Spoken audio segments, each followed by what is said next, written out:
സലമത്ത് ബിനുൽ aqua റളിയല്ലാഹു അൻഹുവിനെ കുറിച്ചാണ് ഞാനിന്ന് പറയുന്നത്. അദ്ദേഹത്തെ ഇബ്നുൽ അക്വ എന്നായിരുന്നു വിളിച്ചിരുന്നത്. ഇൻഷാ അല്ലാഹ് അസ്ലം ഗോത്രക്കാരനായിരുന്നു അദ്ദേഹം. പിതാവ് അംർ ഇബ്നുൽ അക്വ ആയിരുന്നു. സലമത്ത് ബിനുൽ അക്വ റളിയല്ലാഹു അൻഹുവിന്റെ ആ ചരിത്രത്തിലൂടെ നമുക്ക് ഒന്ന് ആ ബാനറൊന്ന് ആരെങ്കിലും ഒന്ന് അപ്ഡേറ്റ് ചെയ്താലും.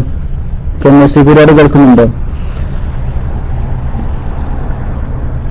മകൻ ഇയാസ് പിതാവിനെക്കുറിച്ച്, പിതാവിന്റെ സ്വഭാവ ഗുണങ്ങളെക്കുറിച്ച് ഒറ്റ വാക്യത്തിൽ വിലയിരുത്തുന്നത് ഇങ്ങനെയാണ്. അതായത് സലമത്ത് ബിൻ അക്വ റളിയല്ലാഹു അൻഹുവിന്റെ മകൻ ഇയാസ് തന്റെ പിതാവിനെക്കുറിച്ച് പറയുന്ന വാക്കുകൾ എന്താണെന്ന് കേൾക്കൂ.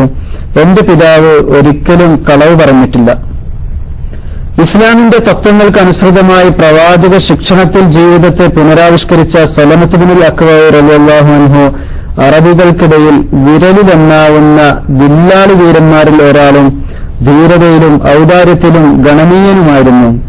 ബൈഅത്ത് റിൽവാൻ എന്ന പേരിൽ ചരിത്ര പ്രസിദ്ധമായ മരണപ്രതിജ്ഞയെടുത്ത സ്വഹാബികളിൽ ഇദ്ദേഹവും ഉൾപ്പെടുന്നു.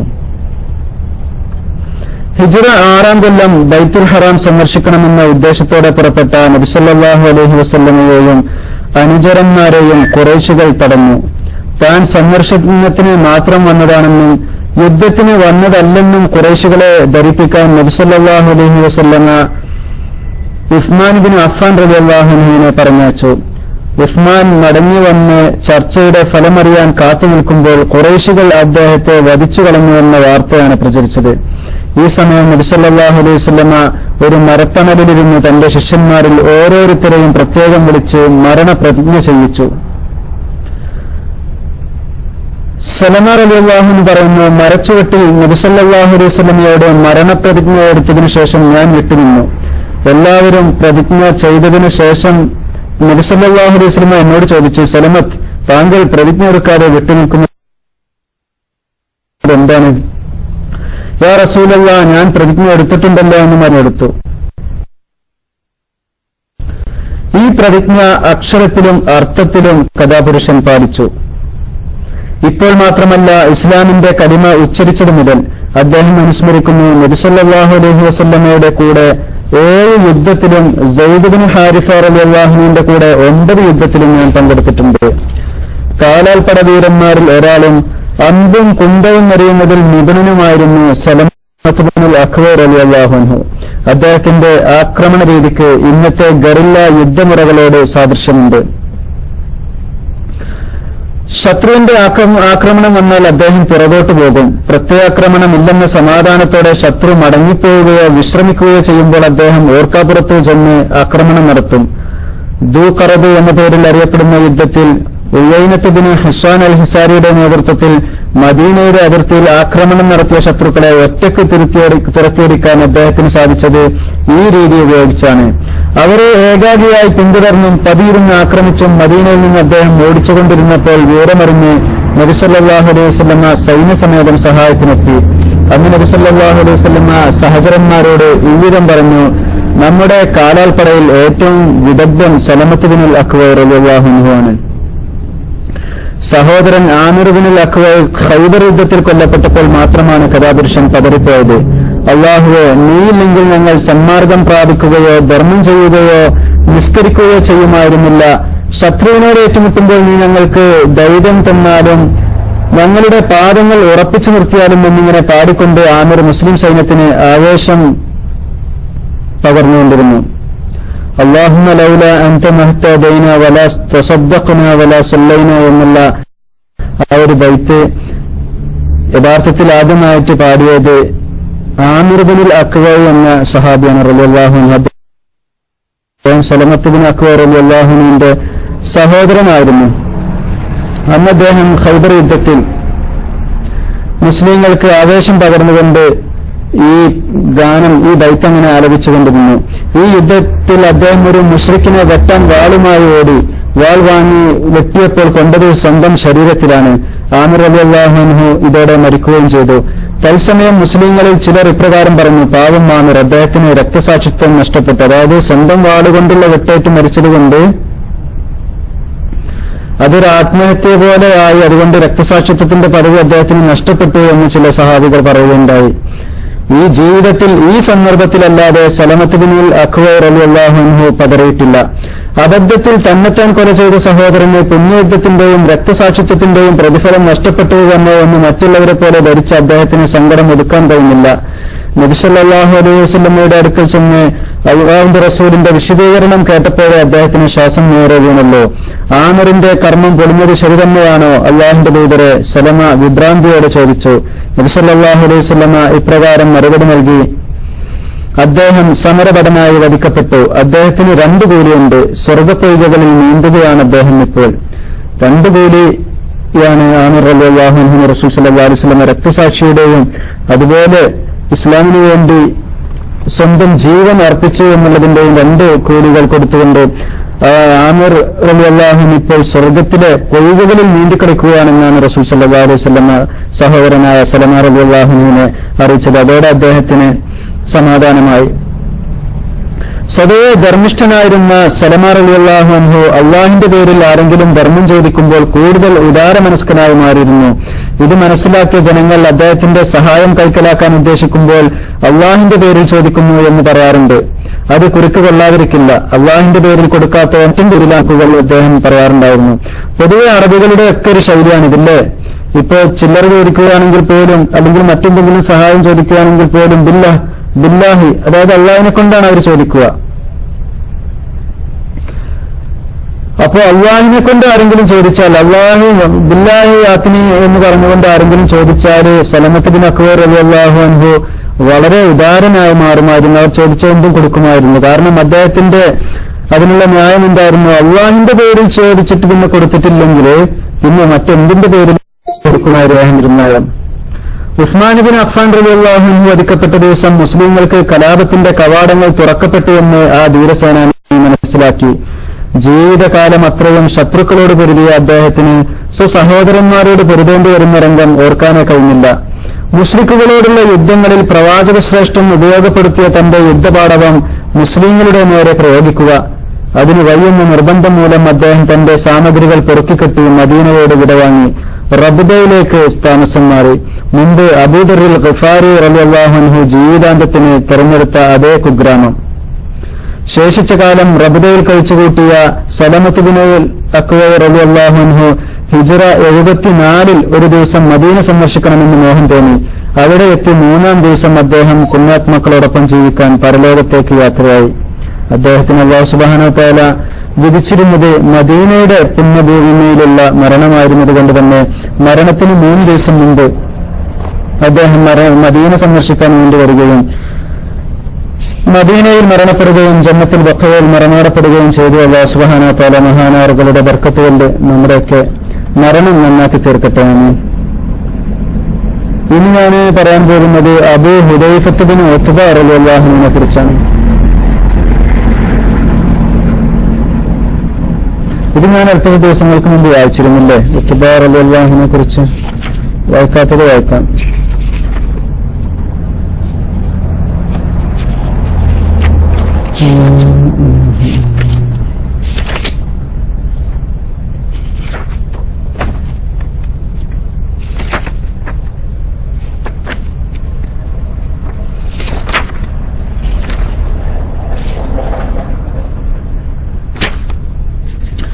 കഅബ് ഇബ്നു മാലിക് റളിയല്ലാഹു അൻഹുവിന്റെ ജീവിതം ഇൻഷാ അല്ലാഹ് നമുക്കൊന്ന് നോക്കാം. മഹാനവറുകള് വലിയ പ്രതിസന്ധിയിൽപ്പെട്ടുകൊണ്ട് പശ്ചാത്തലിച്ച് മടങ്ങിയ ഒരു സഹാബി കൂടിയാണ്. സൂറത്ത് തൗബയിലൊക്കെ മഹാനവറുകളെ കുറിച്ച് പരാമർശിക്കുന്നുണ്ട്. അതിൽ പല പാഠങ്ങളും നമുക്ക് പഠിക്കാനുമുണ്ട്.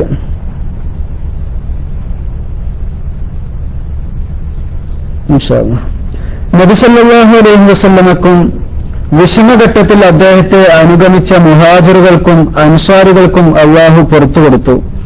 അവരിൽ ഒരു വിഭാഗത്തിന്റെ ഹൃദയങ്ങൾ സത്യമാർഗത്തിൽ നിന്ന് വ്യതിചലിക്കാറായ ശേഷം അനന്തരം അവരുടെ പശ്ചാത്താപം അവൻ സ്വീകരിച്ചു. അവരോട് വളരെ വാത്സല്യമുള്ളവനും കരുണയുള്ളവനും എത്രേ അവൻ. തീരുമാനമെടുക്കാതെ നിർത്തിയ ആ മൂന്ന് പേർക്കും അവൻ മാപ്പ് നൽകി. വിശാലമായ ഭൂമി അവർക്ക് ഇടുങ്ങിയതായി. സ്വന്തം ആത്മാക്കൾ തന്നെ അവർക്ക് ദുർവഹമായി തീർന്നു. അള്ളാഹുവിന്റെ ശിക്ഷയിൽ നിന്ന് അവനോടല്ലാതെ അഭയം തേടാനില്ലെന്ന് അവർക്ക് ബോധ്യമാവുകയും ചെയ്തു. പിന്നീട് അവരുടെ ഖേദം അവൻ സ്വീകരിച്ചു.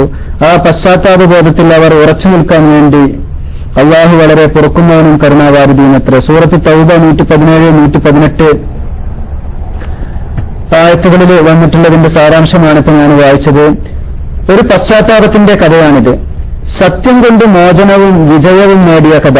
തൽക്കാലം ചില്ലറ വിഷമതകൾ ഉണ്ടാവാമെങ്കിലും സത്യം പറയുന്നവന് അന്തിമ വിജയം കൈവരും എന്നുള്ള മഹത്തായ പാഠം നൽകുന്ന ഒരു ജീവിതത്തിന്റെ ഉദാഹരണമാണ് കഅബ് ഇബ്നു മാലിക് റളിയല്ലാഹു അൻഹു.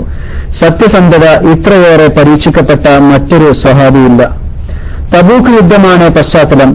ദുർഘടം പിടിച്ച കാലഘട്ടം. മദീനയിൽ ക്ഷാമം കൊടുമ്പിരി കൊള്ളുന്നു.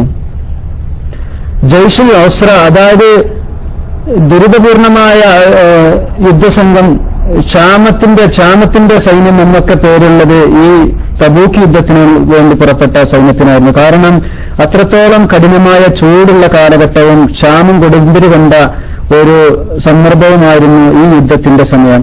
ഭക്ഷണവും വെള്ളവും കുറവ്. ഈ പരിതസ്ഥിതിയിലാണ് ശക്തനായ ശത്രുവെ നേരിടാൻ ഒരു ദീർഘയാത്രക്ക് ഒരുങ്ങിക്കൊള്ളണമെന്ന് നബി സല്ലല്ലാഹു അലൈഹി വസല്ലം കൽപ്പിക്കുന്നത്.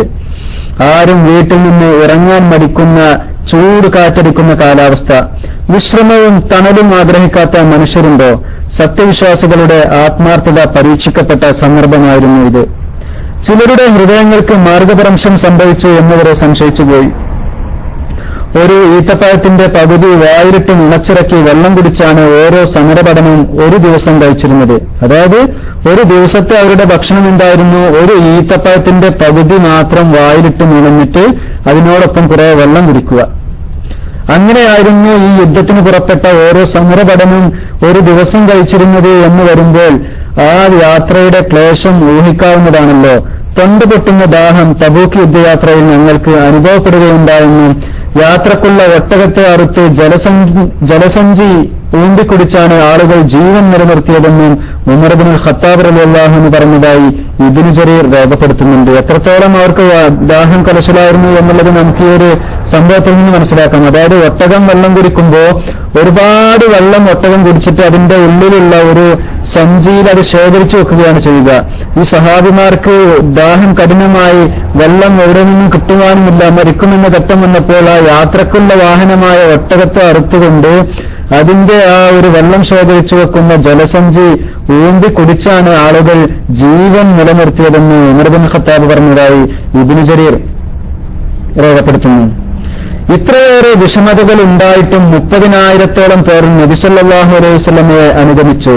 സത്യവിശ്വാസികളിലെ ഒരു ചെറിയ വിഭാഗം കാരണം കൂടാതെ മടിച്ചു നിന്നു. വിശ്വാസക്കുറവ് കൊണ്ടല്ല, ഇനിയും സമയമുണ്ട്, സാവകാശം പുറപ്പെടാം എന്ന അലംഭാവ നയം കൊണ്ട്.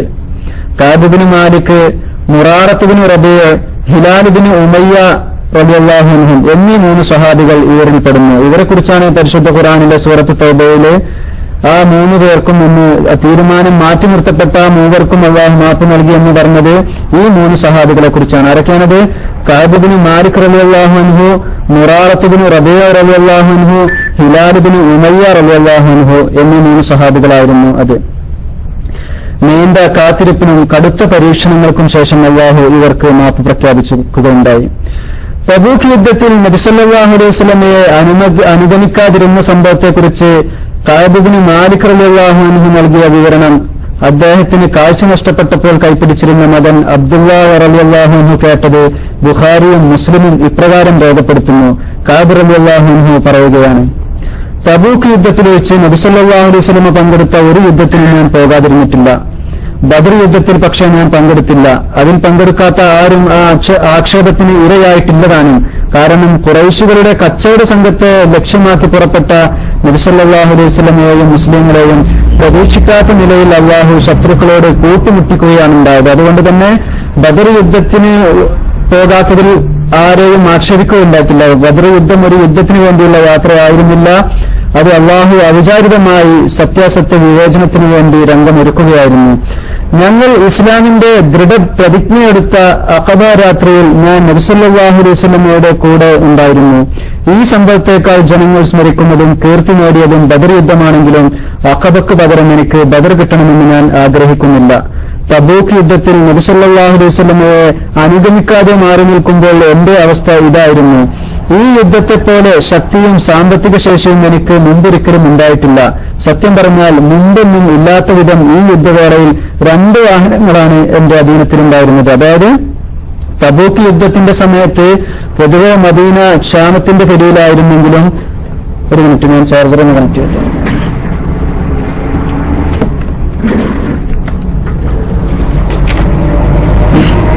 തബൂക്ക് യുദ്ധവേളയിൽ പൊതുവെ മദീനയും മുസ്ലിങ്ങളും ക്ഷാമത്തിന്റെ പിടിയിലായിരുന്നെങ്കിലും ഇദ്ദേഹത്തിന്റെ അവസ്ഥ വളരെ നല്ല മെച്ചപ്പെട്ടൊരവസ്ഥയായിരുന്നു. ഇത്രത്തോളം സമ്പത്തും വാഹനങ്ങൾ 2 വാഹനങ്ങൾ അദ്ദേഹത്തിന് യാത്രക്ക് തയ്യാറായിക്കൊണ്ട് ഉണ്ടായിരുന്നു. യുദ്ധത്തിനൊരുങ്ങുമ്പോൾ അപൂർവമായ നബി സല്ലല്ലാഹു അലൈഹി വസല്ലമ ലക്ഷ്യസ്ഥാനം വെളിപ്പെടുത്താറുള്ളൂ. അതായത് ഒരു യുദ്ധരഹസ്യം എന്നുള്ള നിലക്ക് എങ്ങോട്ടാണ് നമ്മൾ യുദ്ധത്തിന് പുറപ്പെടുന്നത് എന്നുള്ളത് പലപ്പോഴും റസൂൽ സല്ലല്ലാഹു അലൈഹി വസല്ലമ വെളിപ്പെടുത്താറുണ്ടായിരുന്നില്ല. എന്നാൽ ഈ യുദ്ധത്തിൽ മരിച്ചായിരുന്ന അനുഭവം. കഠിന ചൂടിലാണ് നബി സല്ലല്ലാഹു അലൈഹി വസല്ലമ ഈ യുദ്ധം നയിച്ചത്. അപകടം നിറഞ്ഞ നീണ്ട യാത്ര ആവശ്യമാണ്.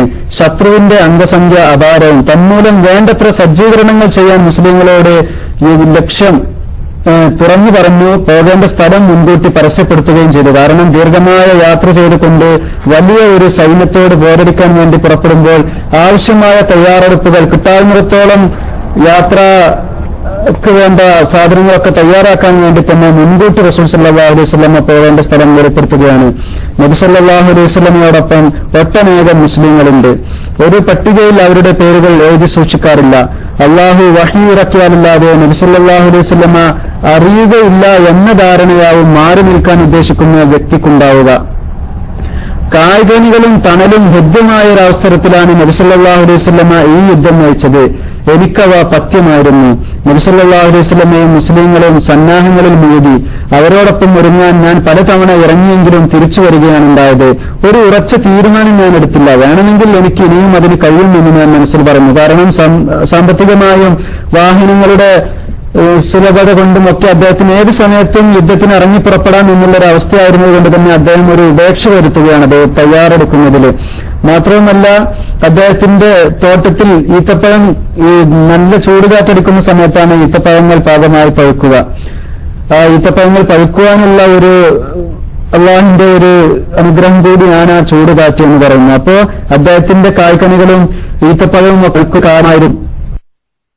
അപ്പോ യുദ്ധക്കുമുള്ള കൃഷിയിൽ മുഴുകിയിട്ടും അല്ലെങ്കിൽ തോട്ടത്തിലേക്ക് സന്നാഹങ്ങളുമുണ്ട് എന്നുള്ളൊരു രീതിയിൽ അദ്ദേഹം ഉപേക്ഷ വരുത്തിയതിൽ ആളുകൾ ഒരുക്കങ്ങൾ പൂർത്തിയാക്കുന്നതുവരെ എന്റെ ഈ അലസബോധം തുടർന്നുപോയി. അങ്ങനെ നബി സല്ലല്ലാഹു അലൈഹി വസല്ലമയും അനുയായികളും യാത്രയായി. ഞാനാണെങ്കിൽ ഒരുങ്ങാൻ തീരുമാനം എടുത്തിട്ട് പോലുമില്ല.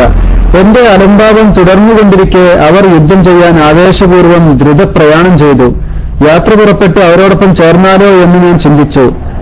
അത് ഞാൻ ചെയ്തിരുന്നുവെങ്കിൽ എത്ര നന്നായേനെ. പക്ഷെ പിന്നീട് എനിക്കതിന് സാധിച്ചില്ല. റസൂൽ സല്ലല്ലാഹു അലൈഹി വസല്ലമ പുറപ്പെട്ട ശേഷം ഞാൻ പുറത്തിറങ്ങി ജനങ്ങൾക്കിടയിൽ ചെല്ലാറുണ്ട്. കാപഢ്യത്തിന്റെ മുദ്ര പതിഞ്ഞ വ്യക്തിയെയോ അള്ളാഹു പ്രതിബന്ധം നൽകിയ വ്യക്തിയെയോ അല്ലാതെ എനിക്ക് ഒരു മാതൃക കാണാതിരുന്നപ്പോൾ വ്യസനം തോന്നി. തബൂക്കിൽ എത്തുന്നതുവരെ നബി സല്ലല്ലാഹു അലൈഹി വസല്ലമ എന്നെ ഓർത്തില്ല. അവിടെ ജനബദ്ധത്തിൽ ഇരിക്കുമ്പോൾ കഅബ് ഇബ്നു മാലിക് എന്തു ചെയ്തു എന്ന് അദ്ദേഹം ചോദിച്ചു. ബനൂ സലമയിലെ ഒരാൾ ഇങ്ങനെ മറുപടി നൽകി: ഭൗതിക സുഖാനുഭോഗം അവനെ തടവിലിട്ടിരിക്കുന്നു. ഇത് കേട്ട മുആദ് ബിൻ ജബൽ റളിയല്ലാഹു അൻഹു അയാളെ എതിർത്തു. നീ പറഞ്ഞത് വളരെ മോശമായി പോയി.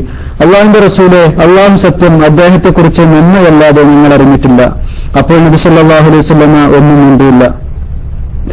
റസൂൽ സല്ലല്ലാഹു അലൈഹി വസല്ലമ തബൂക്കിൽ നിന്ന് യാത്ര തിരിച്ചിട്ടുണ്ടെന്ന വിവരം കിട്ടിയപ്പോൾ എനിക്ക് വിഭ്രാന്തിയായി. കഅബ് ഇബ്നു മാലിക് റളിയല്ലാഹു അൻഹു അദ്ദേഹത്തിന്റെ അവസ്ഥാവിശേഷം വിവരിക്കുകയാണ്.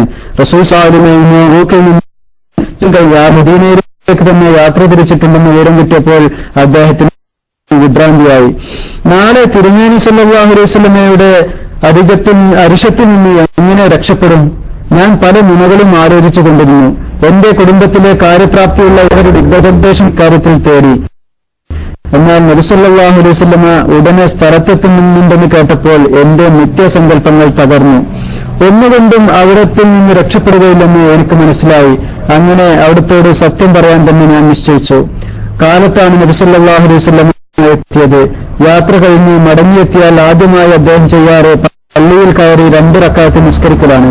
അനന്തരം ജനങ്ങൾക്ക് വേണ്ടി അവിടുന്ന് ഇരിക്കും. ഇവിധം നബി സല്ലല്ലാഹു അലൈഹി വസല്ലം ചെയ്തപ്പോൾ യുദ്ധത്തിന് പോകാതെ മാറി നിന്നവർ ചെന്ന് കാരണങ്ങൾ ബോധിപ്പിക്കുകയും സത്യം ചെയ്യുകയും ചെയ്തുകൊണ്ടിരുന്നു. അവർ 80-ൽ പരം വ്യക്തികളുണ്ടായിരുന്നു. അവരുടെ ബാഹ്യ പ്രസ്താവനകൾ നബി സല്ലല്ലാഹു അലൈഹി വസല്ലം മുഖവിലക്കെടുത്ത് മാപ്പിനായി പ്രാർത്ഥിക്കുകയും അവരുടെ രഹസ്യങ്ങൾ അള്ളാഹുവിന് വിട്ടുകൊടുക്കുകയും ചെയ്തു. കൂട്ടത്തിൽ ഞാനും ചെന്ന് സലാം ചൊല്ലി. ദേഷ്യഭാവത്തിൽ തിരുമേനി ഒന്ന് മന്ദഹസിച്ച് എന്നോട് വരൂ എന്ന് പറഞ്ഞു. ഞാൻ നടന്നു ചെന്ന് റസൂൽ സല്ലല്ലാഹു അലൈഹി വസല്ലമയുടെ മുമ്പിൽ ഇരുന്നു. ഹേ കഅബ് ഇബ്നു മാലിക്, നീ എന്തുകൊണ്ട് എഴുതി നിന്നു? റസൂൽ സല്ലല്ലാഹു അലൈഹി വസല്ലം ചോദിച്ചു.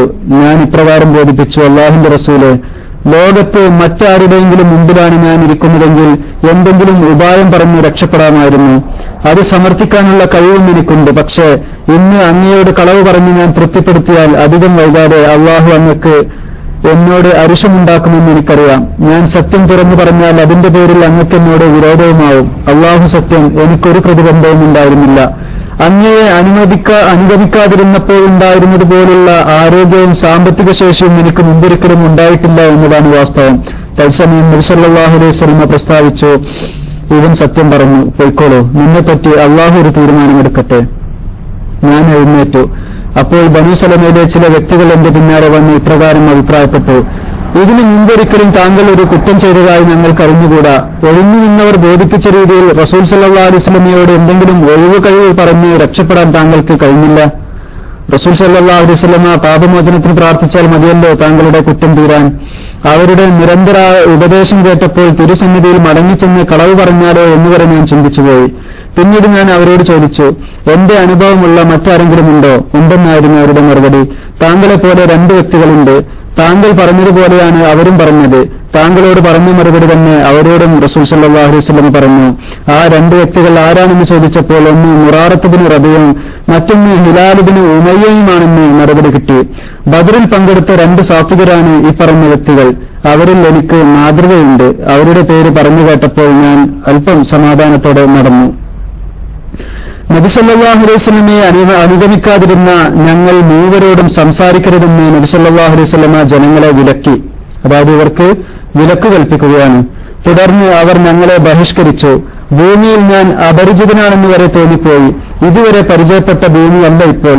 ഈ സ്ഥിതിയിൽ 50 രാവുകൾ ഞങ്ങൾ പിന്നിട്ടു. എന്റെ 2 കൂട്ടുകാരാവട്ടെ ഭഗ്നാശരായി വീട്ടിലിരിപ്പായി. പക്ഷെ ഞാൻ സഹനശക്തിയുള്ള കൂട്ടത്തിലായിരുന്നു. ഞാൻ പുറത്തുപോയി മുസ്ലിങ്ങളോടൊപ്പം നിസ്കാരത്തിൽ പങ്കുകൊള്ളുകയും അങ്ങാടിയിൽ ചുറ്റിത്തിരികയും ചെയ്യാറുണ്ട്. അപ്പോഴൊന്നും ഒരാളും എന്നോട് മിണ്ടാറില്ല. നിസ്കാരം കഴിഞ്ഞ് നബി സല്ലല്ലാഹു അലൈഹി വസല്ലം ഇരിക്കുമ്പോൾ ഞാൻ ചെന്ന് അവിടത്തേക്ക് സലാം ചൊല്ലാറുണ്ട്. സലാം മടക്കാൻ അവിടുത്തെ ചുണ്ടുകൾ അനങ്ങിയോ ഇല്ലേ എന്ന് ഞാൻ എന്നോട് തന്നെ ചോദിച്ചു പോകും. അനന്തരം ഞാൻ നബി സല്ലല്ലാഹു അലൈഹി വസല്ലമയുടെ സമീപം നിസ്കരിക്കുകയും അവിടുത്തെ ഒളികണ്ണിട്ട് നോക്കുകയും ചെയ്യും. ഞാൻ നിസ്കാരത്തിലേക്ക് കടന്നാൽ അവിടുന്ന് എന്നെ നോക്കും. ഞാൻ തിരിഞ്ഞു നോക്കിയാൽ അവിടുന്ന് എന്നിൽ നിന്ന് ദൃഷ്ടി തിരിച്ചു കളയും. മുസ്ലിങ്ങളുടെ ഈ ബഹിഷ്കരണം നീണ്ടുപോയപ്പോൾ ഞാൻ നടന്ന് എനിക്ക് ഏറ്റവും പ്രിയങ്കരനും എന്റെ പിതൃപുത്രനുമായ അബൂ ഖത്താദ റളിയല്ലാഹു അൻഹുവിന്റെ വളപ്പിന്റെ മതിൽ ചാടിക്കടന്ന് അദ്ദേഹത്തിന് സലാം ചൊല്ലി. അദ്ദേഹം സലാം മടക്കിയില്ല.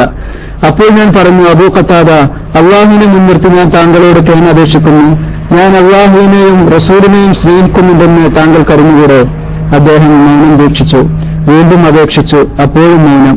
പിന്നെയും അപേക്ഷിച്ചു. അള്ളാഹുവിനും റസൂലിനും അറിയാം എന്ന് മാത്രം. അപ്പോൾ അദ്ദേഹം മറുപടി പറഞ്ഞു. എന്റെ കണ്ണുകൾ കവിഞ്ഞൊഴുകി. ഞാൻ മതിൽ ചാടി തിരിച്ചുപോന്നു. ഞാൻ മദീനയിലെ തെരുവീതികളിലൂടെ നടക്കുമ്പോൾ ഭക്ഷ്യപദാർത്ഥങ്ങൾ മദീനയിൽ കൊണ്ടുവന്ന് വിൽപ്പന നടത്തുന്ന സിറിയക്കാരനായ ഒരു നബിത്തി കഅബ് ഇബ്നു മാലിക്കിനെ കാണിച്ചു തരുമോ എന്ന് വിളിച്ചു പറയുന്നത് കേട്ട് ജനങ്ങൾ എന്നെ ചൂണ്ടിക്കാണിച്ചു കൊടുത്തു. അങ്ങനെ അവൻ വന്ന് ഗസ്സാൻ രാജാവിന്റെ ഒരു കത്ത് എന്നെ ഏൽപ്പിച്ചു. എനിക്ക് എഴുത്തുവശമുണ്ടായിരുന്നതിനാൽ അത് വായിച്ചു നോക്കി. അതിൽ ഇപ്രകാരം എഴുതിയിരുന്നു: താങ്കളുടെ കൂട്ടുകാരൻ താങ്കളോട് പിണങ്ങിയിട്ടുണ്ടെന്നറിഞ്ഞു. ഇങ്ങനെ അവജ്ഞയും അവഗണനയും അനുഭവിക്കേണ്ടവനല്ല താങ്കൾ. ഞങ്ങളുടെ കൂട്ടത്തിലേക്ക് വരൂ, താങ്കളെ ഞങ്ങൾ ആശ്വസിപ്പിക്കാം. ഇത് വായിച്ചപ്പോൾ ഞാൻ പറഞ്ഞു, ഇതും ഒരു പരീക്ഷണമാണ്. എന്നിട്ട് കത്ത് അടുപ്പിലിട്ട് കത്തിച്ചു. 50-ൽ 40 ദിവസം കഴിഞ്ഞപ്പോഴുണ്ട് നബി സല്ലല്ലാഹു അലൈഹി വസല്ലമയുടെ ഒരു ദൂതൻ എന്റെ അടുക്കൽ വരുന്നു. ഭാര്യയെ പിരിഞ്ഞു നിൽക്കാൻ നബി സല്ലല്ലാഹു അലൈഹി വസല്ലമ താങ്കളോട് കൽപ്പിക്കുന്നു. ആഗതൻ അറിയിച്ചു. ഞാൻ അവളെ മൊഴി ചെല്ലണോ? എന്താണ് വേണ്ടത്? ഞാൻ ചോദിച്ചു. അദ്ദേഹം വിശദീകരിച്ചു, വേണ്ട, മൊഴി ചെല്ലേണ്ടതില്ല, പിരിഞ്ഞു നിന്നാൽ മതി. ഒരിക്കലും അവളെ സമീപിച്ചു പോകരുത്. ഇതേ നിർദ്ദേശവുമായി എന്റെ 2 കൂട്ടുകാരുടെ അടുക്കലേക്കും ആളെ വിട്ടിരുന്നു. ഈ സമയം ഞാൻ ഭാര്യയോട് പറഞ്ഞു, നീ നിന്റെ കുടുംബത്തിലേക്ക് പോകൂ, ഈ വിഷയത്തിൽ അള്ളാഹുവിന്റെ തീർപ്പുണ്ടാവുന്നതുവരെ നീ അവിടെ താമസിക്കണം. ഹിലാൽ ബിൻ ഉമയ്യയുടെ ഭാര്യ തിരുസന്നിധിയിൽ ചെന്ന് ഇപ്രകാരം ബോധിപ്പിച്ചു, അള്ളാഹുവിന്റെ റസൂലെ, ഹിലാൽ ഒരു ദരിദ്ര വൃദ്ധനാണ്, അദ്ദേഹത്തിന് പരിചാരകനില്ല, ഞാൻ അദ്ദേഹത്തെ ശുശ്രൂഷിക്കുന്നതിൽ അങ്ങക്ക് വിരോധമുണ്ടോ? നബി സല്ലല്ലാഹു അലൈഹി വസല്ലം പറഞ്ഞു, ഇല്ല, പക്ഷെ അദ്ദേഹം നിന്നെ സമീപിക്കരുത്. അപ്പോൾ അവർ വെളിപ്പെടുത്തി, അള്ളാഹു സത്യം, ഒരു കാര്യത്തിലേക്കും അദ്ദേഹത്തിന് അനക്കമില്ല. ഈ സംഭവം തുടങ്ങിയതു മുതൽ ഇന്നുവരെ അദ്ദേഹം കരഞ്ഞു കഴിയുകയാണ്. ഇത്തരുണത്തിൽ എന്റെ ചില കുടുംബക്കാർ ഇപ്രകാരം ഉപദേശിച്ചു, നിനക്കും ഭാര്യയുടെ കാര്യത്തിൽ റസൂൽ സല്ലല്ലാഹു അലൈഹി വസല്ലമയോട് അനുവാദം ചോദിക്കാമായിരുന്നില്ലേ? ഹിലാലിനെ ശുശ്രൂഷിക്കാൻ അദ്ദേഹത്തിന്റെ ഭാര്യയ്ക്ക് അനുവാദം കൊടുത്തിട്ടുണ്ട്. ഞാൻ ഇവിധം മറുപടി നൽകി, ഇക്കാര്യത്തിൽ റസൂൽ സല്ലല്ലാഹു അലൈഹി വസല്ലമയോട് അനുവാദം ചോദിക്കാൻ ഞാനില്ല. യുവാവായ ഞാൻ അനുവാദം ചോദിച്ചാൽ നബി സല്ലല്ലാഹു അലൈഹി വസല്ലമ എന്ത് പറയുമെന്നറിഞ്ഞുകൂടാ. 10 രാത്രികൾ കൂടി പിന്നിട്ടു. ഞങ്ങളോട് സംസാരിക്കുന്നത് നബി സല്ലല്ലാഹു അലൈഹി വസല്ലമയെ വിലക്കിയിട്ട് ഇപ്പോഴേക്ക് 50 രാത്രി പൂർത്തിയായി. പിറ്റേന്ന് കാലത്ത് ഞങ്ങളുടെ ഒരു വീടിന്റെ മുകളിൽ ഞാൻ ഫജ്ർ നിസ്കരിച്ചു. അല്ലാഹു ഞങ്ങളെപ്പറ്റി പ്രസ്താവിച്ചതുപോലെ ഹൃദയം ഞെരുങ്ങുകയും വിശാലമായ ഭൂമി എന്നെ എടുക്കുകയും ചെയ്ത അവസ്ഥയിൽ ഞാനിങ്ങനെ ഇരിക്കുമ്പോഴുണ്ട് സലഹ് കുന്നിൽ നിന്ന് ഒരാൾ അത്യുച്ചത്തിൽ ഇപ്രകാരം വിളിച്ചു പറയുന്നു, കഅബ് ഇബ്നു മാലിക്, സന്തോഷിക്കൂ. അത് കേട്ട് ഞാൻ സുജൂദിൽ വീണു. മോചനം സമാഗതമായി എന്നെനിക്ക് മനസ്സിലായി. അള്ളാഹു ഞങ്ങൾക്ക് മാപ്പ് നൽകിയതായി ഫജ്ർ നിസ്കരിച്ചപ്പോൾ റസൂൽ സല്ലല്ലാഹു അലൈഹി വസല്ലം വിളംബരം ചെയ്തു. ഞങ്ങളെ സന്തോഷം അറിയിക്കാൻ ആളുകൾ പുറപ്പെട്ടു. എന്റെ 2 കൂട്ടുകാരുടെ അടുക്കലേക്കും ഈ വാർത്ത അറിയിക്കാൻ ആളുകൾ പോയി. അസ്ലമുകാരിൽപ്പെട്ട ഒരാൾ ആർത്തു വിളിച്ച് കുതിരപ്പുറത്ത് കുതിച്ചെത്തി. കുതിരയേക്കാൾ വേഗതയുണ്ടായിരുന്നു അയാളുടെ ശബ്ദത്തിന്. എന്നെ സന്തോഷവാർത്ത വിളിച്ചറിയിച്ച വ്യക്തി വന്നപ്പോൾ ഞാൻ 2 മേൽവസ്ത്രങ്ങൾ ഇനാമായി ഞാൻ അയച്ചുകൊടുത്തു. എന്റെ 2 മേൽവസ്ത്രങ്ങൾ ഇനാമായി ഞാൻ അയച്ചുകൊടുത്തു. ഇത് രണ്ടുമല്ലാതെ അന്ന് വേറെ വസ്ത്രങ്ങൾ എന്റെ കൈവശം ഉണ്ടായിരുന്നില്ല. അനന്തരം ഞാൻ 2 വസ്ത്രങ്ങൾ വായ്പ വാങ്ങിയെടുത്ത് നബി സല്ലല്ലാഹു അലൈഹി വസല്ലമയെ ലക്ഷ്യമാക്കി യാത്രയായി. താങ്കൾക്ക് അഭിനന്ദനം, അള്ളാഹിന്റെ മാപ്പ് താങ്കൾക്ക് ലഭിച്ചു എന്നിങ്ങനെ അഭിനന്ദിച്ചുകൊണ്ട് ജനങ്ങൾ കൂട്ടം കൂട്ടമായി വന്ന് എന്നെ എതിരേറ്റുകൊണ്ടിരുന്നു. ഒടുവിൽ ഞാൻ പള്ളിയിൽ പ്രവേശിച്ചു. റസൂൽ സല്ലല്ലാഹു അലൈഹി വസല്ലമ പള്ളിയിൽ ഇരിപ്പുണ്ട്. ചുറ്റും ആളുകളും. തത്സമയം തൽഹത്ത് ബിൻ ഉബൈദില്ല റളിയല്ലാഹു അൻഹു ഓടി വന്ന് കൈപിടിച്ചു കുലുക്കി എന്നെ അനുമോദിച്ചു. മുഹാജിറുകളിൽ അദ്ദേഹമല്ലാതെ മറ്റാരും എന്റെ അടുത്തേക്ക് വന്നില്ല. തൽഹയുടെ ഈ സൗമനസ്യത്തെ കഅബ് റളിയല്ലാഹു അൻഹു ഒരിക്കലും വിസ്മരിച്ചിരുന്നില്ല. അദ്ദേഹം തുടരുന്നു, സലാം ചൊല്ലിയപ്പോൾ സന്തോഷത്താൽ പ്രസന്നവദനായി നബി സല്ലല്ലാഹു അലൈഹി വസല്ലം പ്രസ്താവിച്ചു, താങ്കളുടെ ഉമ്മ താങ്കളെ പ്രസവിച്ചതു മുതൽ കഴിഞ്ഞുപോയതിൽ വെച്ച് ഏറ്റവും നല്ല ഒരു ദിനം കൊണ്ട് താങ്കൾ സന്തോഷിക്കുക. അപ്പോൾ ഞാൻ ചോദിച്ചു, റസൂലേ, ഇത് അങ്ങയുടെ സ്വന്തം വകയാണോ അതോ അള്ളാഹിന്റെ പക്കൽ നിന്നുള്ളതോ? അള്ളാഹിന്റെ പക്കൽ നിന്നുള്ളതാണെന്ന് നബി സല്ലല്ലാഹു അലൈഹി വസല്ലം മറുപടി നൽകി. സന്തോഷം വന്നാൽ നബി സല്ലല്ലാഹു അലൈഹി വസല്ലമയുടെ മുഖം പ്രഭാപൂരിതമാവാറുണ്ട്, അമ്പിളിക്കീറുപോലെ. ഞങ്ങൾക്ക് അത് വേഗം മനസ്സിലാകും. ഞാൻ നബി സല്ലല്ലാഹു അലൈഹി വസല്ലമയുടെ മുമ്പിൽ ഇരുന്നിട്ട് ഇപ്രകാരം ബോധിപ്പിച്ചു, അള്ളാഹിന്റെ റസൂലെ, പശ്ചാത്തലത്തിന്റെ ഭാഗമായി എന്റെ സ്വത്ത് ഞാൻ അള്ളാഹുവിനും റസൂലിനും വിട്ടുവരുന്നു. അപ്പോൾ നബി സല്ലല്ലാഹു അലൈഹി വസല്ലം നിർദ്ദേശിച്ചു, കുറച്ച് സ്വത്ത് താങ്കൾ കൈവശം വെക്കണം, അത് താങ്കൾക്ക് നല്ലതാണ്. ഖൈബറിലെ എന്റെ ഓഹരി ഞാൻ കൈവശം വെക്കാമെന്ന് ഞാൻ പറഞ്ഞു. എന്നിട്ട് തുടർന്നു റസൂൽ സല്ലല്ലാഹു അലൈഹി വസല്ലമയോട് ഞാൻ പറഞ്ഞു, റസൂലെ, സത്യം പറഞ്ഞതുകൊണ്ട് മാത്രമാണ് അള്ളാഹു എന്നെ രക്ഷപ്പെടുത്തിയത്. ജീവിച്ചിരിക്കുന്ന കാലത്തോളം ഞാൻ സത്യമേ പറയൂ. ഇത് എന്റെ പശ്ചാത്താപത്തിന്റെ ഒരു ഭാഗമാണ്. ഞാൻ റസൂൽ സല്ലല്ലാഹു അലൈഹി വസല്ലമയോട് ഇത് പറഞ്ഞിടം മുതൽ സത്യസന്ധതയിൽ എന്നെ പരീക്ഷിച്ചതുപോലെ അള്ളാഹു മുസ്ലിങ്ങളിൽ ഒരാളെയും പരീക്ഷിച്ചതായി എനിക്കറിയില്ല. ഇത് നബി സല്ലല്ലാഹു അലൈഹി വസല്ലമയോട് പറഞ്ഞതു മുതൽ അള്ളാഹു സത്യം, ഇന്നുവരെ ഞാൻ മനഃപൂർവ്വം കളവായി ഒരു വാക്കും പറഞ്ഞിട്ടില്ല. ശേഷിച്ച കാലവും അള്ളാഹു എന്നെ കാക്കുമെന്നാണ് എന്റെ പ്രത്യാശ. നബി സല്ലല്ലാഹു അലൈഹി വസല്ലമക്കും വിഷമഘട്ടത്തിൽ അദ്ദേഹത്തെ അനുഗമിച്ച മുഹാജിറുകൾക്കും അൻസാറുകൾക്കും അള്ളാഹു പുറത്തുകൊടുത്തു എന്ന് തുടങ്ങുന്ന വചനങ്ങൾ അള്ളാഹു ഇറക്കി. കഅബ് റളിയല്ലാഹു അൻഹു അവസാനമായി പറയുന്നു, അന്ന് റസൂൽ സല്ലല്ലാഹു അലൈഹി വസല്ലമയോട് സത്യം പറഞ്ഞു എന്നതിനേക്കാൾ മഹത്തായ ഒരു അനുഗ്രഹം എന്നെ ഇസ്ലാമിലേക്ക് വഴികാട്ടിയത് മുതൽ എന്റെ ദൃഷ്ടിയിൽ അള്ളാഹു എനിക്ക് ചെയ്തു തന്നിട്ടില്ല തന്നെ. നബി സല്ലല്ലാഹു അലൈഹി വസല്ലമയോട് കളവ് പറഞ്ഞിരുന്നെങ്കിൽ കളവ് പറഞ്ഞ് മറ്റുള്ളവർ നശിച്ച പോലെ ഞാനും നശിച്ചേനെ. ആരെക്കുറിച്ചും പറയാത്തത്ര കടുത്തതായിരുന്നു നബി സല്ലല്ലാഹു അലൈഹി വസല്ലമയോട് കളവ് പറഞ്ഞവരെ പറ്റി അള്ളാഹുവിന്റെ പ്രയോഗം.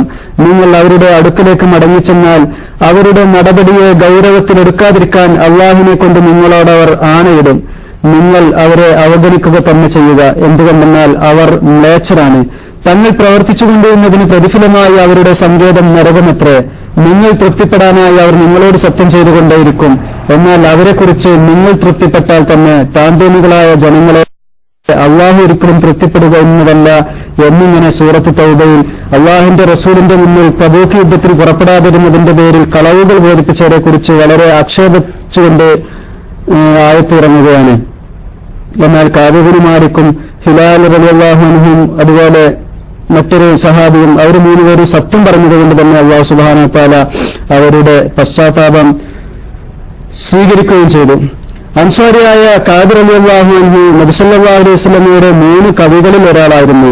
ഹസ്സാൻ ഇബ്നു സാബിത്ത്, അബ്ദുല്ലാഹ് ഇബ്നു റവാഹ എന്നിവരാണ് മറ്റു 2 പേർ. കാബിർ റളിയല്ലാഹു അൻഹു മുസ്ലിങ്ങളുടെ വീരപരാക്രമങ്ങളെക്കുറിച്ച് പാടിയപ്പോൾ ഹസ്സാൻ മുശ്രിക്കുകളുടെ ന്യൂനതകളെയും പരാജയങ്ങളെയും കുറിച്ചും ഇബ്നു റവാഹ മുശ്രിക്കുകളുടെ അനിസ്ലാമിക വിശ്വാസങ്ങളെ കളിയാക്കിയും പാടി. ആരൊക്കെയാണ് നബി സല്ലല്ലാഹു അലൈഹി വസല്ലമയുടെ 3 കവികൾ? റസൂൽ സല്ലല്ലാഹു അലൈഹി വസല്ലമയുടെ 3 കവികൾ: 1 കഅബ് ഇബ്നു മാലിക്, 2 ഹസ്സാൻ ഇബ്നു സാബിത്ത്, 3 അബ്ദുല്ലാഹ് ഇബ്നു റവാഹ റളിയല്ലാഹു അൻഹു. നബി സല്ലല്ലാഹു അലൈഹി വസല്ലമയിൽ നിന്ന് 30-ലേറെ ഹദീസുകൾ റിവായത്ത് ചെയ്ത കഥാപുരുഷൻ മുആവിയത്ത് ഇബ്നു അബീ സുഫ്യാന്റെ ഭരണകാലത്ത് ഷാമിലാണ് അന്തരിച്ചത്. വളരെ വലിയ ഒരു പാഠമാണ് മഹാനായ കഅബ് ഇബ്നു മാലിക് റളിയല്ലാഹു അൻഹുവിന്റെ ജീവചരിത്രത്തിൽ നിന്ന് നമുക്ക് ഉൾക്കൊള്ളാനുള്ളത്. ഏത് പ്രതിസന്ധിയുടെ ഘട്ടത്തിലും എത്ര തന്നെ ആളുകൾ നിർബന്ധിച്ചാലും ഒരിക്കലും കളവ് പറയാതിരിക്കുക, സത്യം പറയുക എന്നുള്ള ഒരു പ്രതിസന്ധിയിൽ സത്യത്തിൽ ഉറച്ചു നിൽക്കാൻ കഴിയുക എന്നുള്ള ഒരു വലിയ കാര്യം അദ്ദേഹം ചെയ്തതുകൊണ്ടാണ് അദ്ദേഹത്തിന് രക്ഷപ്പെടാൻ കഴിഞ്ഞത്. യഥാർത്ഥത്തിൽ മറ്റുള്ളവരുടെ പ്രേരണക്ക് വഴങ്ങിക്കൊണ്ട് മറ്റുള്ള മുനാഫിഖീങ്ങളായ ആളുകൾ അവരുടെ ഇല്ലാത്ത കാരണങ്ങൾ പറഞ്ഞുകൊണ്ട് റസൂൽ സല്ലല്ലാഹു അലൈഹി വസല്ലമയോട് ഒഴിവുകഴിവ് ബോധിപ്പിക്കുകയും അങ്ങനെ റസൂൽ സല്ലല്ലാഹു അലൈഹി വസല്ലമ അവർക്ക് വേണ്ടി പാപമോചനത്തിന് അർത്ഥിക്കുകയും നിങ്ങളുടെ രഹസ്യം അറിയുന്നവൻ അല്ലാഹുവാണ് എന്ന് പറഞ്ഞ് അവരെ തിരിച്ചയക്കുകയും ചെയ്തിരുന്നു. അവരെ ഒന്നും ആക്ഷേപിക്കുകയോ അവർക്ക് ബഹിഷ്കരണം ഏർപ്പെടുത്തുകയോ ഒന്നും ചെയ്തിരുന്നില്ല. എന്നാൽ കഅബ് ഇബ്നു മാലിക് റളിയല്ലാഹു അൻഹു പറയുന്നു, എനിക്ക് ഒരു പ്രതിബന്ധവും ഉണ്ടായിരുന്നില്ല. യുദ്ധത്തിന് ഈ തബൂക്ക് യുദ്ധത്തിലേതുപോലെ ഞാൻ സമ്പത്ത് കൊണ്ടും മറ്റു സൗകര്യങ്ങൾ കൊണ്ടും അനുഗ്രഹിക്കപ്പെട്ട മറ്റൊരു സമയം ഉണ്ടായിരുന്നില്ല തന്നെ. അതുകൊണ്ട് തന്നെ എനിക്ക് പ്രതിബന്ധങ്ങളൊന്നും ബോധിപ്പിക്കാനില്ല എന്ന് പറഞ്ഞപ്പോൾ റസൂൽ സല്ലല്ലാഹു അലൈഹി വസല്ലം താങ്കൾ സത്യം പറഞ്ഞു, ഇനി താങ്കളുടെ കാര്യം അല്ലാഹു തീരുമാനിക്കട്ടെ എന്ന് പറഞ്ഞ് തിരിച്ചയക്കുകയായിരുന്നു. എന്നാൽ അല്ലാഹു സുബ്ഹാനഹു വ തആല അവരെ 50 ദിവസത്തോളം പരീക്ഷിക്കുകയും എന്നിട്ട് അവരുടെ ആ തൗബ സ്വീകരിക്കുകയും ചെയ്തു. ആ ഒരു സത്യത്തിനുള്ള പ്രതിഫലം, സത്യത്തിന്റെ ആ ഒരു മഹത്വം വിളിച്ചറിയിക്കുന്ന ഒരു ചരിത്രം കൂടിയാണിത്. അല്ലാഹു സുബ്ഹാനഹു വ തആല സത്യസന്ധരായിക്കൊണ്ട് ജീവിക്കാൻ കഅബ് ഇബ്നു മാലിക് റളിയല്ലാഹു അൻഹുവിന്റെ ബർക്കത്ത് കൊണ്ട് നമുക്കൊക്കെ തൗഫീഖ് നൽകി അനുഗ്രഹിക്കട്ടെ. മഹാന്മാരുടെ ചരിത്രം സ്മരിക്കുക എന്നുള്ളത് നമ്മുടെ പാപങ്ങൾ പുറത്തു കിട്ടാനുള്ള ഒരു ദിക്റുൽ സ്വാലിഹീൻ കഫാറത്ത്, നമ്മുടെ പാപങ്ങൾക്കുള്ള ഒരു പ്രായശ്ചിത്തം കൂടിയാണ് മഹാന്മാരുടെ ചരിത്രം സ്മരിക്കുക എന്നുള്ളത്. അല്ലാഹു സുബ്ഹാനഹു വ തആല നമ്മുടെ പാപങ്ങളൊക്കെ ഈ മഹാന്മാരായ സ്വഹാബികന്മാരുടെ ചരിത്രം സ്മരിച്ചതുകൊണ്ട് പുറത്തു വരുമാറാവട്ടെ. ജീവിതത്തിലെ പ്രതിസന്ധികളും വിഷമതകളുമൊക്കെ അവരുടെ ബർക്കത്ത് കൊണ്ട് അല്ലാഹു സുബ്ഹാനഹു വ തആല നമ്മിൽ നിന്നും നീക്കം ചെയ്ത് റാഹത്തും സന്തോഷവും നൽകി അനുഗ്രഹിക്കട്ടെ. ആമീൻ. ഒരുപാട് ആളുകൾ പല കാര്യങ്ങൾ പറഞ്ഞുകൊണ്ട് ദുആ കൊണ്ട് വസിയത്ത് ചെയ്തിട്ടുണ്ട്. അല്ലാഹു സുബ്ഹാനഹു വ തആല എല്ലാവർക്കും ഖൈറ് നൽകട്ടെ, രോഗികൾക്ക് ശിഫ നൽകി അനുഗ്രഹിക്കട്ടെ, കടം കൊണ്ട് ബുദ്ധിമുട്ടുന്നവരുടെ കടങ്ങൾ അല്ലാഹു സുബ്ഹാനഹു വ തആല വീട്ടിക്കൊടുക്കട്ടെ. ആമീൻ. നമ്മിൽ നിന്ന് മരണപ്പെട്ടുപോയ ഒരുപാട് ആളുകൾ അല്ലാഹു സുബ്ഹാനഹു വ തആല അവരോടൊക്കെ അവന്റെ കരുണയുടെ വാതിൽ തുറന്നുകൊടുത്ത് സന്തോഷത്തിലാക്കട്ടെ, പാരിത്രിക ജീവിതം സന്തോഷത്തിലാക്കി കൊടുക്കട്ടെ. ആമീൻ. ഇൻഷാ അല്ലാഹ്